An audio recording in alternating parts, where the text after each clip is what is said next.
最近呢排，大家行開街或者上網，聽到最多嘅一句話係咩？喂，去深圳食飯未啊？2026年啦，仲留喺香港食冰室？你傻咗啊？好似而家留喺香港消費，就等同於交智商稅咁。好多老闆，甚至一啲所謂嘅專家，成日喺電視度怨，話咩北上熱潮搞到香港飲食業執笠，話香港人唔愛港。但係講真嗰句，大家真係因為貪平先上去咩？定係因為我哋喺香港用緊高級餐廳嘅價錢，食緊連叮叮飯都不如嘅預製菜？今日我就同大家嚟一鋪清清楚楚嘅大清算，睇下呢啲所謂嘅名牌冰室，到底係點樣用啲預製菜嚟呃我哋啲血汗錢，將香港人嘅情懷踩喺腳底。你試下回想下，10幾20年前，我哋去冰室食過沙爹牛麵係乜嘢味道？嗰陣時嘅師傅係真係會凌晨4、5點返去切牛肉、醃牛肉，個湯底係用豬骨同埋大地魚慢慢熬出嚟。但係今時今日，你行入一間連鎖冰室，坐低嗌個餐，5分鐘唔使就端到你面前。你以為係效率高？其實係因為嗰包沙爹牛肉早喺3個月前就喺大灣區某個工廠入好晒袋，封晒口，師傅只係負責剪開個包裝，倒落個熱水度浸2浸就俾你食。咁樣一個麵收你60、70蚊，你話呢啲唔係智商稅係咩？好多人話香港租貴、人工貴，賣貴啲係應該嘅。好，我哋香港人明事理，我哋願意支持本地產業。但問題係，你收得呢個價錢，你有冇提供反相應嘅質素？而家好多大型連鎖冰室，表面裝修到好有懷舊風，牆上貼晒啲舊海報，播住啲80年代嘅歌，但入面嗰份靈魂，即係嗰份火候，早就已經消失咗。而家佢哋追求嘅係標準化。乜嘢叫標準化？即係喺工廠做定晒，嚟到鋪頭只要係個識開火嘅人都煮到。原本應該係靈魂所在嘅鑊氣，變咗做一陣塑膠味同埋防腐劑味。我哋嚟講下個預製菜嘅爛賬到底係點計嘅？一包大量生產嘅預製沙爹牛肉，成本可能只係3、4蚊港紙，加埋個批發價1、2蚊嘅即食麵，成本連5蚊都唔使。但係喺一間冰室入面，佢賣你60幾、70幾蚊。如果你話租金同人工佔咗60%，咁佢嘅利潤空間依然大得驚人。最令人生氣嘅係，佢哋唔會話俾你聽呢啲係預製菜，佢哋會用啲好華麗嘅字眼，咩秘製、手作、家傳配方，其實全部都係標籤上面嘅化學名稱。我識得一個喺飲食業做咗30幾年嘅老友，佢今年都50幾歲啦。佢同我講，而家嘅年輕師傅根本唔使學點樣去調味，亦都唔使學點樣去控制火候。佢哋只需要學識一樣嘢，點樣睇個鐘，知道包預製菜要熱幾耐。呢個係香港飲食業嘅悲哀。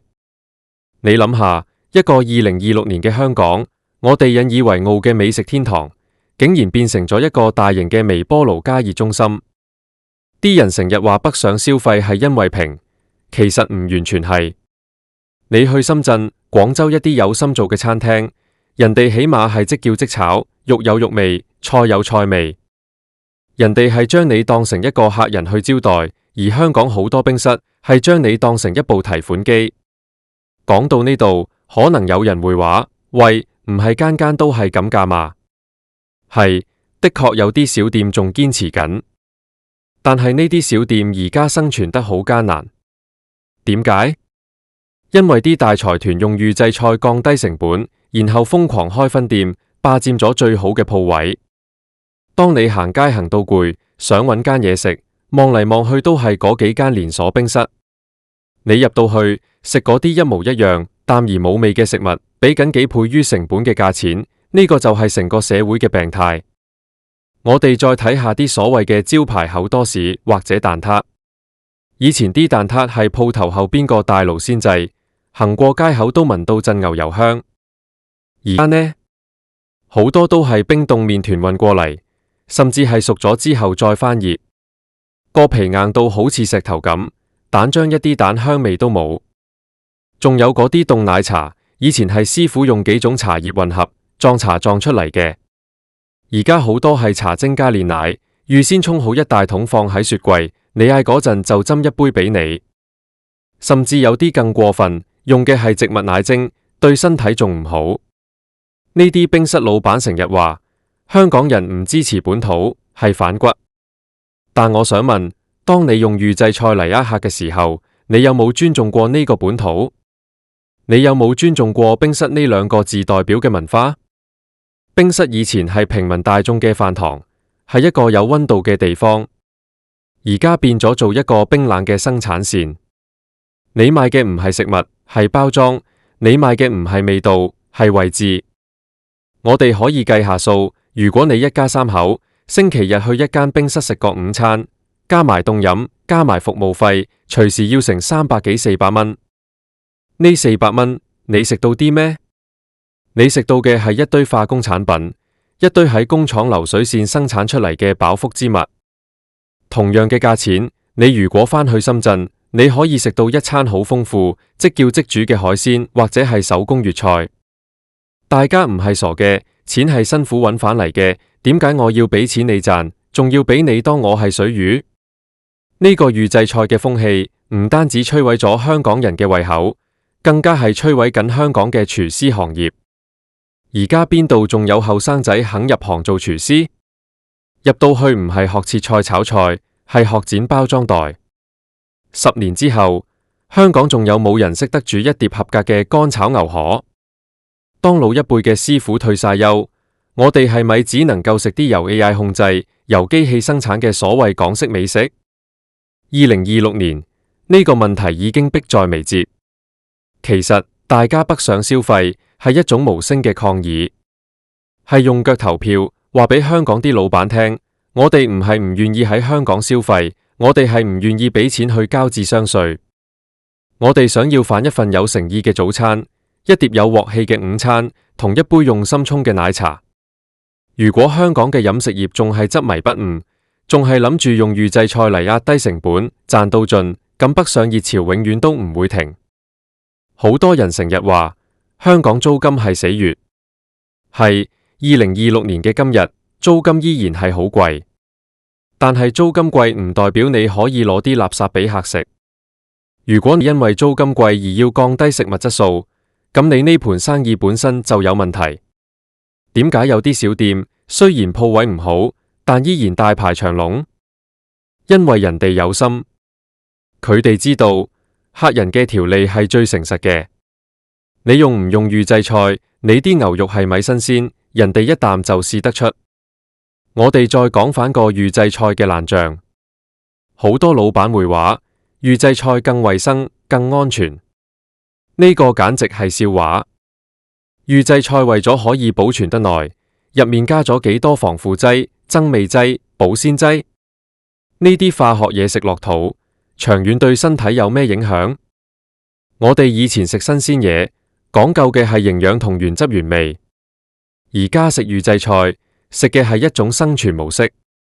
對於一啲老人家或者小朋友嚟講，長期食呢啲高鹽、高油、多化學添加嘅嘢，健康隱患真係好大。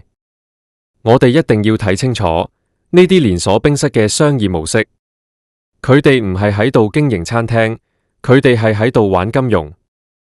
佢哋用大量嘅資金去租鋪，用標準化嘅預製菜嚟降低對廚師嘅依賴，然後將呢套模式不斷複製，最後上市或者賣俾大財團。喺呢個商業遊戲入面，食物嘅質素只係一個參數，而唔係核心。客人嘅感受，佢哋根本唔在乎，因為佢哋覺得香港人行街攰咗點都要食嘢，呢個係一種剛需。但係佢哋忘記咗，而家係2026年，資訊係透明嘅，大家隨時可以喺社交媒體上面分享邊間係雷區，邊間係預製菜大本營。當大家嘅容忍度到咗極限，大家自然會選擇離開。點解而家連平日嘅夜晚，香港好多商場都靜到好似死城咁？就係因為大家已經對呢種高價垃圾失去咗信心。我想同大家分享一個經歷。前幾日我去咗一間以前好出名嘅冰室，我嗌咗一個焗豬扒飯。以前呢間嘢嘅焗豬係要等20分鐘嘅，因為真係即叫即焗。但係嗰日我坐低唔夠3分鐘，個飯就嚟咗。個飯上面嗰層茄汁紅到好似假嘅蛋，豬扒係軟綿綿嘅，一啲纖維都冇。最離譜嘅係個飯入面竟然仲係凍嘅，呢個好明顯就係從雪櫃攞出嚟，用微波爐熱咗一半就端上嚟。我當時真係好火大，搵個經理嚟問，佢竟然同我講：先生，我哋而家係統一供應，呢個係最新嘅技術，保證味道穩定。穩定？穩定地難食啊！呢種穩定地難食，就係香港飲食業而家最大嘅危機。佢哋以為只要味道維持喺一個勉強可以入口嘅水平，大家就會一直食落去。但係佢哋錯咗。當深圳嘅餐廳服務越嚟越好，當人哋嘅食材越嚟越鮮，香港呢套懶人模式就徹底失效。你仲賴北上熱潮？不如賴下你自己點解咁懶，點解咁貪，點解咁冇良心？我哋再嚟睇下，點解冰室會成為預製菜嘅重災區？因為冰室嘅菜式好雜，有西餐，有中餐，有粉麵，有甜品。如果真係要每一件都現場做，成本真係好高。於是老闆就發現咗一條捷徑：意粉漿，買包裝嘅；咖喱汁，買桶裝嘅；豬扒雞扒，買已經醃好，甚至係煮熟咗一半嘅。最後廚房剩返嘅就係一班只係識得加熱嘅工廠工人。呢個就係所謂嘅冰室爛象。講到尾，留港消費係米智商衰，呢個要睇你點樣選。如果你仲係去嗰啲名氣大但係質素差嘅連鎖冰室，咁你真係喺度交緊智商稅。但如果你願意花啲時間去揾下嗰啲隱藏喺巷仔，依然堅持每日熬湯、堅持手作嘅小店，咁你消費嘅就係一份尊重同埋一份文化。我哋唔可以一概而論話香港飲食業死咗，但係我哋一定要大聲講出嚟，我哋唔要食預製菜，我哋唔要俾幾十蚊去食一包微波爐食品。如果老闆們仲係聽唔到呢啲聲音，仲係覺得自己無辜，咁佢哋執笠真係預期之內。喺2026年呢個時代，我哋追求嘅係真誠。無論係做生意定係做人，如果你冇咗真誠，你嘅招牌再閃，你嘅廣告再多，都係冇用嘅。大家嘅眼光係雪亮嘅，大家嘅條脷係刁鑽嘅。如果你想留住香港人嘅心，先留住香港人嘅胃。唔好再用預製菜嚟呃錢，唔好再將自己嘅失敗歸咎於環境或者熱潮。最後我想同大家講，我哋作為消費者，一定要識得揀。當你去到一間鋪頭，發現啲嘢食唔對路，發現係預製菜，唔好忍，直接同老闆反映，甚至可以喺網上話俾大家知。只有當大家都拒絕呢種交智商稅嘅行為，香港嘅飲食業先至有機會重生。唔好再俾嗰啲爛賬蒙蔽你嘅雙眼，睇清楚你盤入面食緊嘅到底係乜嘢。我哋香港人一向都好精明，我哋識得分辨好嘢同壞嘢。我哋熱愛呢個城市，我哋亦都希望喺呢度食到好嘢。但如果呢度剩返嘅只有預製菜，咁我哋除咗選擇北上，仲有咩選擇呢？希望到咗2027年或者2028年，當我哋再講起香港冰室嘅時候，我哋講嘅係回憶中嘅味道，而唔係預製菜嘅爛醬。其實預製菜呢樣嘢本身喺工業上係進步，但喺餐藝上係退步。對於一啲大眾化嘅快餐店，或者係供應俾飛機、火車嘅餐點，預製菜係可以接受嘅。但係作為一個標榜港式情懷、標榜冰室文化嘅地方，你用預製菜就係對呢份文化嘅一種褻瀆。你想象下，如果你去一間傳統嘅茶樓，發現啲點心全部係便利店嗰種包裝，你會點諗？你會覺得你受到侮辱。同樣道理，當我哋入到冰室，我哋期待嘅係嗰陣陣嘅麵包香，係嗰種略帶嘈炒但充滿生活氣息嘅感覺，係嗰碗熱騰騰、充滿層次感嘅沙爹牛麵。如果呢啲都變成咗冷冰冰嘅包裝袋，咁呢間冰室同一個販賣機有咩分別？甚至販賣機仲誠實啲，起碼佢唔會收你加一服務費，亦都唔會喺度同你講咩大道理。香港嘅飲食業係時候要進行一場去偽存真嘅革命。我哋需要更多嘅透明度。老闆應該敢於話俾客人聽，邊啲係現場做嘅，邊啲係供應商提供嘅。如果你連呢點都做唔到，你憑咩收人哋幾十甚至上百蚊一餐飯？2026年呢個年份注定會被載入香港飲食業嘅史冊，唔係因為有幾多新餐廳開張，而係因為呢一年大家終於清醒過來，開始正視呢個預製菜嘅毒瘤。我哋唔希望見到香港變成一個冇靈魂嘅城市，食嘅嘢都係複製品。我哋希望見到嘅係師傅喺廚房裏面揮灑汗水，用佢哋嘅手藝將平凡嘅食材變成不平凡嘅美味。所以下次當你想去冰室食嘢嘅時候，諗一諗，睇一睇，唔好俾佢哋嘅裝修騙到，唔好俾佢哋嘅廣告騙到。如果你發現佢哋係用預製菜嚟呃你，請勇敢地行出去，揾一間值得你花錢、值得你支持嘅鋪頭。我哋嘅每一分錢，都係我哋對呢個社會、對呢個行業嘅一次投票。呢筆爛賬，我哋今日就清到呢度。希望大家以後食得開心，食得明智。記住，我哋係客人，唔係水魚。我哋追求嘅唔單止係填飽個肚，更加係一份對食物嘅尊重。香港飲食業，如果你仲想有未來，就請從扔掉嗰啲預製菜包裝袋開始。其實講到尾，大家之所以對呢件事咁反感，係因為冰室喺我哋心目中嘅地位太重要。佢唔單止係一間食肆，佢係香港人成長嘅一部分。我哋喺度拍過拖，喺度同老友吹過水，喺度一個人靜靜地諗過嘢。嗰份回憶入面嘅味道，係帶有溫度嘅，而預製菜恰恰就係最冇溫度嘅嘢。當你食住一明顯係凍咗好耐再加熱嘅豬扒，你嘅回憶會崩潰。你會覺得原來以前嗰份美好喺現實面前係咁脆弱。呢種心理落差係任何廣告都補救唔到嘅。所以老闆們唔好再話我哋唔愛港，我哋係因為太愛呢個地方嘅文化，先至唔忍心見到佢被呢啲劣質嘅商業模式摧毀。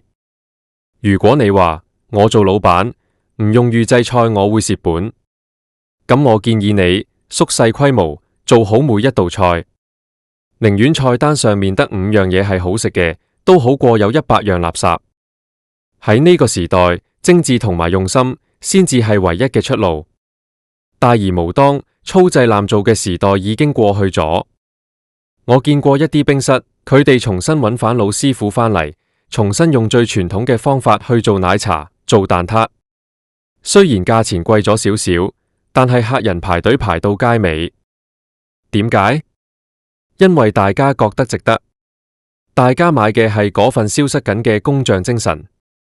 呢啲老闆先至係真正嘅贏家，因為佢哋贏咗客人嘅信任。最後，我想同嗰啲仲喺度堅持緊嘅老闆同埋廚師講一聲辛苦晒。我知道喺呢個環境下堅持落去好難，但係請你哋相信，只要你哋用心做，香港人一定會睇得到。我哋唔會讓好店埋沒，我哋會用行動去支持你哋。至於嗰啲仲諗住靠預製菜呃錢嘅老闆，我只能夠講，2026年嘅夏天可能就係你哋最後一個好日子。當冬天嚟到，當大家完全失去耐心，你哋間鋪頭嘅燈光將會一盞一盞咁熄滅。呢個唔係詛咒，呢個係市場嘅規律，係良知嘅報應。睇清呢筆爛賬，我哋先至可以重新出發。留港消費唔應該係一種無奈，而應該係一種享受。